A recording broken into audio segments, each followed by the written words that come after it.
Şoňky musulmançylyk bilýärmi? Nereden gawşapdy? Şeýle öyle Türkmen sahratlar gap barýar, oraya atan.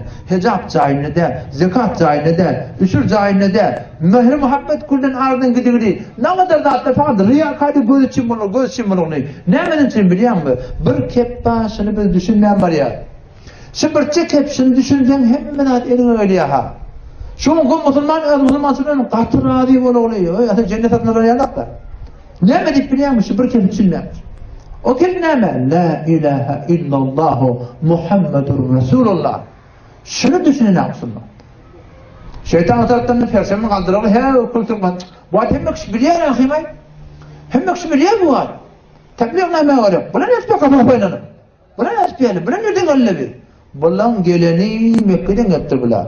Mekke'den Peygamber'in dininin işini öğrenmen için gelen adamlar bular. Avvalla şabilen getirdi ahimay.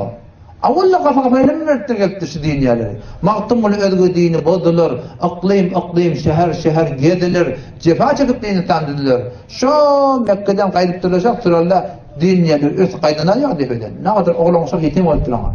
Ne kadar dini andul qattı lan. Bu kafa yapıp bunu ne yaptı? Ya Müslüman da olan şu iş peygamber işi din diyanet öğrenmeden süreymiş şey. Öğrenmeden süreyim. Hemen öğrenmeli. La ilahe illallah Muhammed Resulullah. İman öğrenmeli. Hem ekspiliyana hemen bu var. Sen avan başetinden giriş var. Oturulan her gayden arxiyavanın başetinden girin. Fakat şu kelimen soraylı bir yemedin. Fakat şu kelimeni. Gel bari.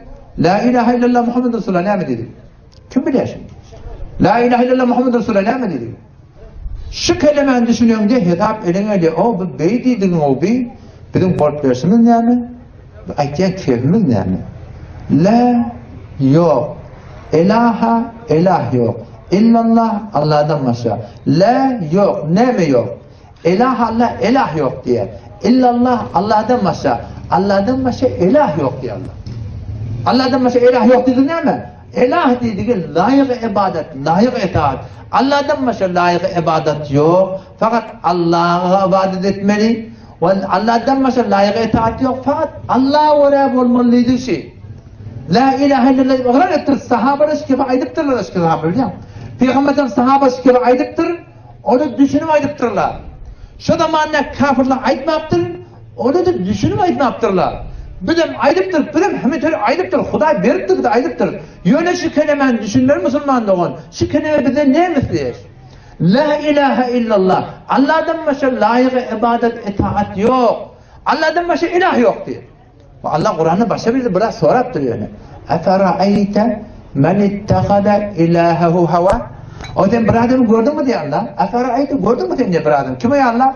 Men ittehade bir adamı tutunuptur. Ne tutunuptur ya Allah? İlahehu hava.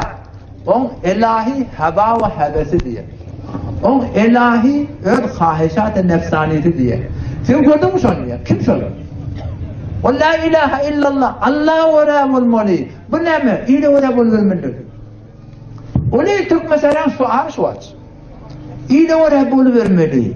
La ilahe illallah dine oraya olmalı. Halka oraya olmalı.